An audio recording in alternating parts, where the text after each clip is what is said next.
Hello everyone दोस्तों, आज मैं आपके लिए लेकर आया हूं क्लास 12 ज्योग्राफी चैप्टर 8 परिवहन तथा संचार के सिलेक्टेड ऑब्जेक्टिव क्वेश्चंस को।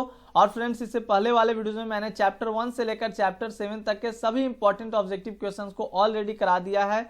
तो यदि आपने अभी तक उन वीडियोस को नहीं देखा है तो जाइए हमारे चैनल के प्लेलिस्ट में, आपको वहां वीडियो आसानी से मिल जाएंगे। और चलिए शुरू करते हैं आज की क्लास को बिना कोई देर किए हुए अपने पहले प्रश्न से। फर्स्ट क्वेश्चन है हमारा, निम्न में से स्थलीय परिवहन का भाग कौन सा है। स्थलीय कहने का मतलब हो गया कि धरातलीय परिवहन का जो आपका भाग है वो कौन सा है। ऑप्शंस आपके सामने है दोस्तों, सड़कें और रेल मार्ग, जल मार्ग, वायु मार्ग और लास्ट आपका ऑप्शन डी है पाइपलाइनें। तो आपको जिस भी क्वेश्चन का आंसर पहले से पता रहे, नीचे कमेंट सेक्शन में आप कमेंट जरूर कीजिए ताकि मुझे भी पता चल सके कि आपको कितने प्रश्न पहले से याद थे। तो फर्स्ट का आपका सही आंसर हो जाएगा सड़कें और रेल मार्ग। जो स्थलीय परिवहन का भाग आपका है सड़कें और रेल मार्ग। चैप्टर भी हमारा है परिवहन तथा संचार, तो आपको परिवहन के बारे में पहले से ऑलरेडी पता होगा। परिवहन कहने का मतलब होता है, अगर आपका इसका डिफिनीशन आता है, हालांकि मैंने इस पे भी आपके प्रश्न सेट कर रखे हैं। तो परिवहन का मतलब होता है कि कोई भी व्यक्ति हो गए, वस्तुएं हो गए, जो किसी माध्यम द्वारा एक स्थान से दूसरे स्थान तक ले जाया जाता है, जिनको वही आपका जो प्रोसेस होता है, प्रक्रिया होती है, उसे हम लोग परिवहन कहते हैं। तो याद रखिएगा, बहुत ही इंपॉर्टेंट पॉइंट भी है, डिफिनीशन भी आपके एग्जामिनेशन में पूछ दिए जा सकते हैं। नेक्स्ट आपका प्रश्न संख्या 2 है कि निम्न में से परिवहन की विधाएं कौन सी है। ऑप्शन है स्थल, जल, वायु, सभी। तो आपकी परिवहन की विधाएं आपकी स्थल भी है, जल, वायु और आपका पाइपलाइन, ये सब है। इन सभी के द्वारा हम लोग क्या करते हैं, परिवहन करते हैं। तो सही आंसर आपका ऑप्शन डी हो जाएगा, इन सभी। याद रखोगे। नेक्स्ट हमारा अगला प्रश्न है 3rd नंबर कि संभवतः, प्रश्न कर रहा है कि संभवतः प्रथम सार्वजनिक रेल मार्ग कब प्रारंभ हुआ था। देखिए, जितने भी प्रश्न आपके एनसीईआरटी से पॉइंट वाइज सेट किए गए हैं, लाइन बाय लाइन जितने भी प्रश्न एमसीक्यू आपके बने हैं इंपॉर्टेंट, वो मैंने आपके यहाँ पर ला दिया है। तो आप देखिए सभी प्रश्नों को। प्रश्न है कि संभवतः प्रथम सार्वजनिक रेल मार्ग कब प्रारंभ हुआ था। ऑप्शन है 1925, 53, 1825 और 1858। तो पता है ना, 1853 में तो हुआ नहीं। 1853 में तो भारत की बात की जाती है, मुंबई से थाने की ओर चलाई गई थी। तो इसका सही आंसर आपका 3rd का ऑप्शन क्या हो जाएगा, ऑप्शन सी हो जाएगा, 1825 में। याद रखोगे, 1825 में प्रथम सार्वजनिक रेल मार्ग प्रारंभ हुआ था। और पहली सार्वजनिक रेल मार्ग जो थी, याद रखिएगा, मैं यहाँ पे नाम भी लिख देता हूँ, स्टॉकटन आपका और डार्लिंगटन। याद रखेंगे, स्टॉकटन और डार्लिंगटन में आपका हुआ था जो पहली जो आपकी सार्वजनिक रेल मार्ग की शुरुआत हुई थी। तो कहीं कहीं आपके एग्जामिनेशन में ये प्रश्न भी पूछ देता है, इनके बीच में ये प्रारंभ हुई थी पहली सार्वजनिक रेल मार्ग, तो याद रखना है। और परिवहन की क्रांति, जो सार्वजनिक रेल मार्ग आपकी शुरुआत हुई, यहाँ से इसके मतलब बहुत ज्यादा परिवहन में क्रांति आ गया था। अगला हमारा प्रश्न रहेगा 4 नंबर कि खनिज तेल, जल, नाली मल आदि का परिवहन की किस विधा के द्वारा किया जाता है। किसके द्वारा किया जाएगा। आप लोग को पता है खनिज तेल लिक्विड है तो पाइपलाइन के द्वारा ना। तो ऑप्शन सी आपके सही जवाब हो जाएंगे, पाइपलाइन। याद रखेंगे, pipeline is the right answer. अगला हमारा प्रश्न है प्रश्न संख्या 5 को देखिए कि पश्चिमी तट पर स्थित ब्रिटिश कोलंबिया प्रांत के वैंकूवर स्थान को पूर्वी तट पर स्थित ब्रिटिश न्यूफाउंडलैंड प्रांत के सेंट जॉन नगर से जोड़ता है। तो याद रखिएगा, प्रश्न देखिए, ब्रिटिश कोलंबिया प्रांत के वैंकूवर। तो आपके एग्जामिनेशन में ऐसे भी पूछ सकता है कि वैंकूवर स्थान को आपका न्यूफाउंडलैंड प्रांत के सेंट जॉन नगर से कौन सा मार्ग जोड़ता है। तो सही आंसर आपका 5 का ऑप्शन सी हो जाएगा, ट्रांस कैनेडियन महामार्ग। याद रखोगे, ट्रांस कैनेडियन महामार्ग जो है वो आपका ब्रिटिश कोलंबिया प्रांत के वैंकूवर स्थान को पूर्वी तट पर स्थित ब्रिटिश न्यूफाउंडलैंड प्रांत के सेंट जॉन नगर से जोड़ता है। तो ये भी आपके लिए वीवीआई यानी कि इंपॉर्टेंट प्रश्न रह सकता है। ऐसे भी आपने देखा होगा, प्रश्न पूछता है कि पनामा नहर किसे जोड़ती है, सुएज नहर किसको जोड़ता है। तो मैंने सारे प्रश्न भी सेट किए हैं, तो आप देखिए वीडियोस को, पता चल जाएगा। मेहनत कीजिएगा तभी जाकर कुछ होने वाला है। प्रश्न है 6 नंबर कि अलास्का राजमार्ग जोड़ता है। जो आपकी अलास्का राजमार्ग है वो किसे किसे जोड़ती है। तो 6 का डायरेक्ट मैं बताता हूं आंसर, आपको शायद ना भी याद हो। कनाडा के एडमंटन को अलास्का के एनकोरेज से क्या करता है, ये जोड़ता है। तो ऑप्शन भी आपके सही जवाब हो जाएंगे। अलास्का जो राजमार्ग है, ये रटने वाला चीज है, थोड़ा याद करना भी पड़ेगा आपको। कनाडा के एडमंटन को अलास्का के एनकोरेज से ये क्या करता है, इसको जोड़ता है दोनों को। नेक्स्ट हमारा अगला प्रश्न रहेगा 7 नंबर कि दक्षिण अमेरिका, मध्य अमेरिका, संयुक्त राज्य अमेरिका तथा कनाडा, देखिए जितने भी अमेरिका हैं, दक्षिण अमेरिका, मध्य अमेरिका, संयुक्त राज्य अमेरिका तथा कनाडा, किस महामार्ग के निर्माण पूरा होने पर आपस में जुड़ जाएंगे। तो वो कौन सा महामार्ग है, अगर उसकी जो कंस्ट्रक्शन है वो पूरी हो जाएगी तो आपके दक्षिण अमेरिका, मध्य अमेरिका, संयुक्त राज्य अमेरिका ये और तथा कनाडा एक महामार्ग से क्या करेंगे, जुड़ जाएंगे।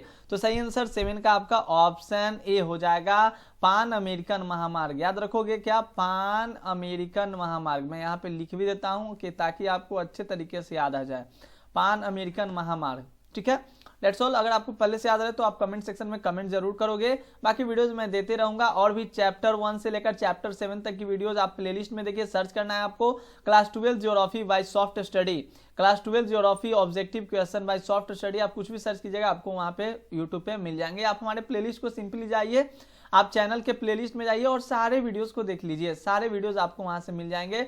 और ज्यादा आपको इसका पीडीएफ चाहिए तो आप क्या कीजिए कि गूगल पे सर्च कर लीजिए www.softstudyakashkumar.com, या केवल आप सॉफ्ट स्टडी आकाश कुमार भी गूगल पे लिखेंगे तो आपको ये सारी चीजें वहां पे भी मिल जाएंगी। 8 नंबर है, चीन में महामार्ग क्रिस क्रॉस करते हुए किन प्रमुख नगरों को परस्पर जोड़ते हैं। तो जो क्रिस क्रॉस है वो किन प्रमुख नगरों को जोड़ता है, तो देखिए सांसो वियतनाम सीमा के पास, इसे भी जोड़ देता है। संघाई हो गया, गनगाजाओ हो गया, तो ये दक्षिण में आपका है, तो ये सभी को जोड़ता है।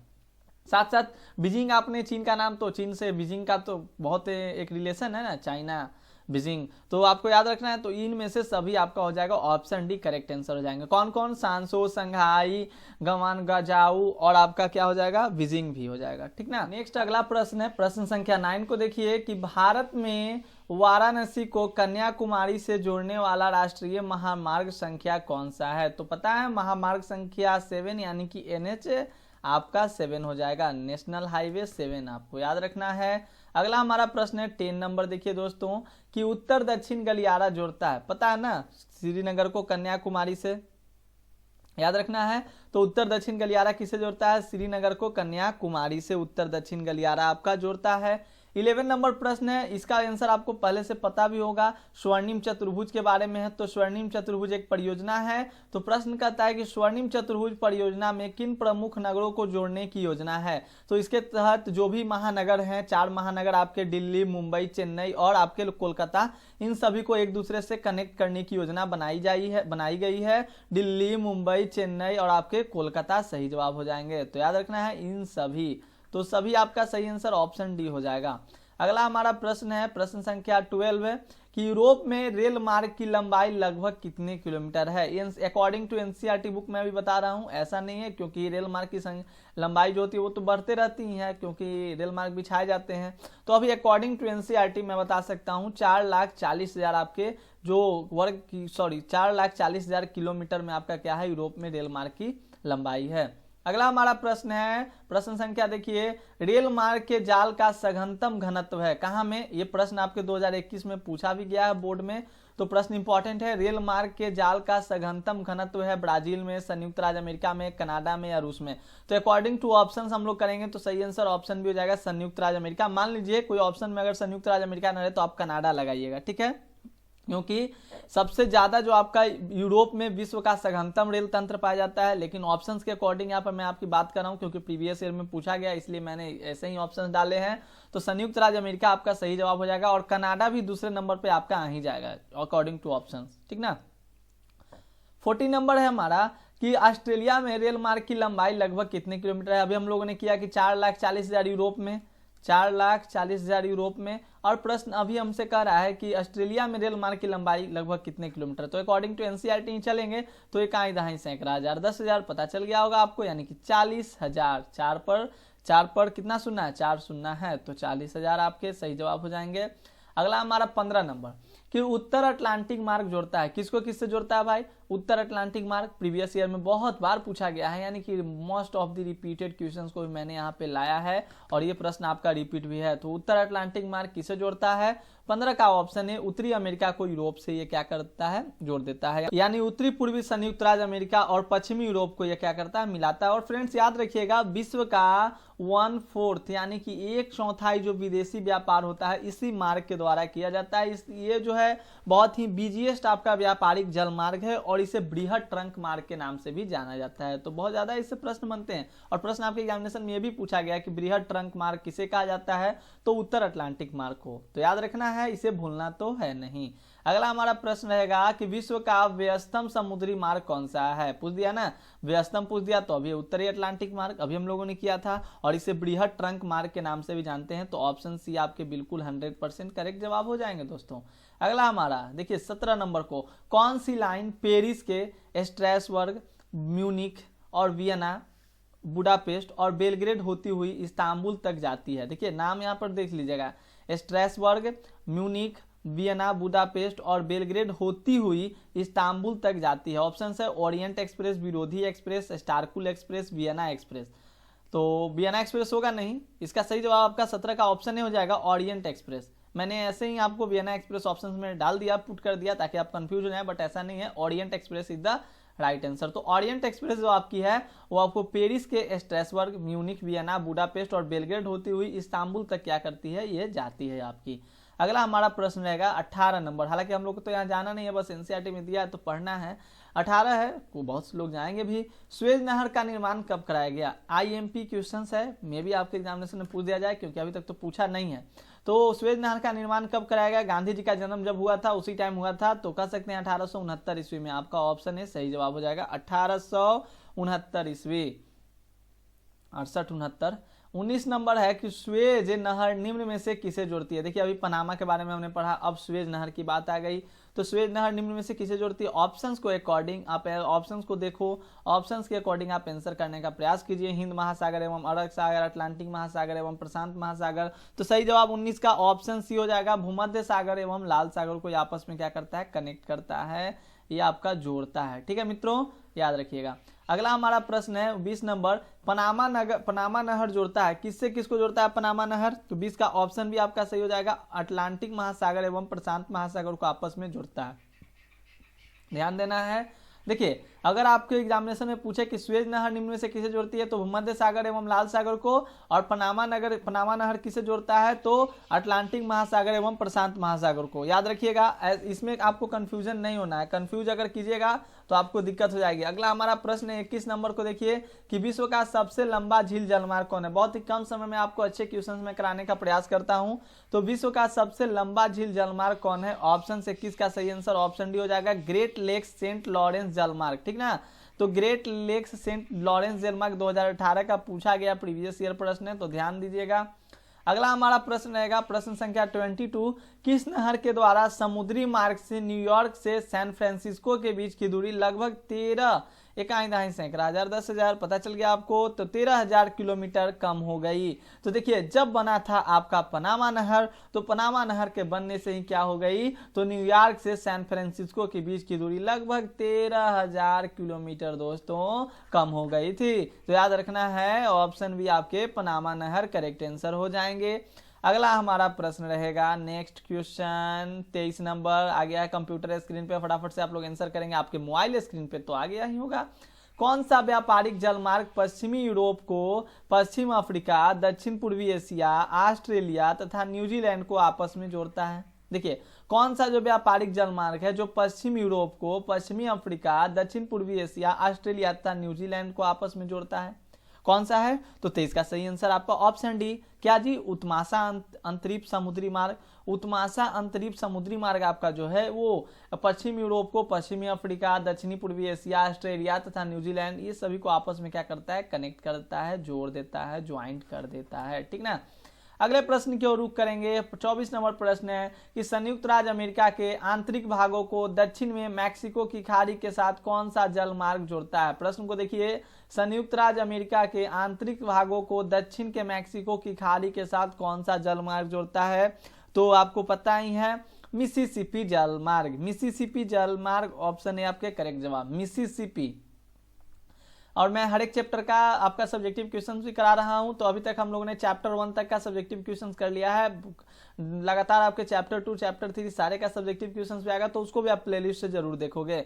25 है परिवहन का सबसे तीव्र किंतु सर्वाधिक महंगा साधन है। देखिए सबसे तीव्र तो हवाई जहाज यानी कि वायुयान, अब महंगा भी है ना वायुयान, तो वायुयान आपके करेक्ट आंसर हो जाएंगे। परिवहन का सबसे तीव्र किंतु सर्वाधिक महंगा साधन आपका वायुयान ही है। नेक्स्ट प्रश्न की ओर बढ़ेंगे। 26 नंबर है कि किस देश में फर्मों से फैक्ट्रियों तक दूध को पाइपलाइनों द्वारा भेजा जाता है। देखिए अभी हमारे यहाँ क्या कहता है, पेट्रोलियम को नहीं भेजा जाता है। हमारे यहाँ तो सुबह सुबह क्या होती है, हर एक पेट्रोल पंप पे देखिएगा तो गाड़ी आती है और उसमें पेट्रोल डालकर चली जाती है। बट ऐसा कौन सा देश है जहां पर दूधों को पाइपलाइनों द्वारा भेजा जाता है, यानी दूध को भी पाइपलाइन द्वारा भेजा जाने लगा है दोस्तों, वो कौन सा देश है आपका बताना है आपको। तो 26 का सही answer option C New Zealand. New Zealand तो याद रखना है, न्यूजीलैंड में फैक्ट्रियों तक दूध को पाइपलाइनों द्वारा भेजा जाता है। अगला हमारा प्रश्न रहेगा 27 नंबर कि बिग इंच तेल पाइपलाइन किस देश में है। बिग इंच से प्रश्न आपके एग्जामिनेशन में पूछे जाते हैं कि बिग इंच लाइन में क्या प्रवाहित होती है, तो बिग इंच तेल पाइपलाइन किस देश में है, तो आपको पता होना चाहिए अमेरिका, संयुक्त राष्ट्र अमेरिका, ठीक ना। तो संयुक्त राष्ट्र अमेरिका में आपके बिग इंच तेल पाइपलाइन है। अगला हमारा नेक्स्ट क्वेश्चन रहेगा 28, छोटी दूरियों की यात्रा के लिए सबसे सरल माध्यम। तो अगर आपको स्मॉल डिस्टेंस कवर करना है तो आप किससे जाना पसंद करेंगे, किससे जाइएगा, आपके पास क्या साधन होंगे, सड़क परिवहन, रेल मार्ग, वायु मार्ग या तीनों। तो मैं तो आपको सलाह दूंगा कि आप तो सड़क परिवहन का ही इस्तेमाल कीजिएगा, सड़क के द्वारा ही आप क्या करिएगा, ट्रैवल यात्रा करने का जरिया बनाइएगा, कोशिश कीजिएगा, ठीक ना। तो छोटी दूरियों की यात्रा के लिए सबसे सरल माध्यम आपका सड़क परिवहन ही होता है। और 29 नंबर देखिए, second last question of this videos कि एक स्थान से दूसरे स्थान तक वस्तुओं और यात्रियों का ले जाना क्या कहलाता है। अभी हम लोगों ने ऊपर ही किया था ना, परिवहन चैप्टर है, तो परिवहन का डिफिनीशन क्या होता है। तो परिवहन का डिफिनीशन होता है कि व्यक्तियों या वस्तुओं को जिस माध्यम के द्वारा, जिस प्रक्रिया के द्वारा, जिस प्रोसेस के द्वारा एक जगह से दूसरे जगह ले जाया जाता है उसे हम लोग को परिवहन कहते हैं। तो वही प्रश्न है कि एक स्थान से दूसरे स्थान तक वस्तुओं और यात्रियों का लाना ले जाना क्या कहलाता है, तो परिवहन कहलाता है, परिवहन कहलाता है। अगर आप चैनल पे नए होंगे तो चैनल को सब्सक्राइब कर लीजिएगा, बेल आइकन को प्रेस कर लीजिएगा और अपने दोस्तों के साथ इस वीडियो को शेयर कर दीजिएगा। अगला हमारा प्रश्न है 30 नंबर कि विश्व का सघनतम रेल जाल किस महाद्वीप में है। तो सबसे ज्यादा रेल जाल किस महाद्वीप में भैया, यूरोप में। तो मैंने आपके लिए इस वीडियो में 30 MCQ 30 सिलेक्टेड चैप्टर 8 से आपके क्वेश्चन लाए थे। चैप्टर 9 की वीडियोस कल आ जाएगी, तो आप लोग फटाफट से देख लीजिएगा। सब वीडियोस को प्लेलिस्ट को जरूर चेक कीजिएगा, प्लेलिस्ट में सारे वीडियोस आपके अपडेट होते रहते हैं। तो take care all of you, मिलते हैं अगले वीडियो में, तब तक के लिए धन्यवाद। जय हिंद, जय भारत।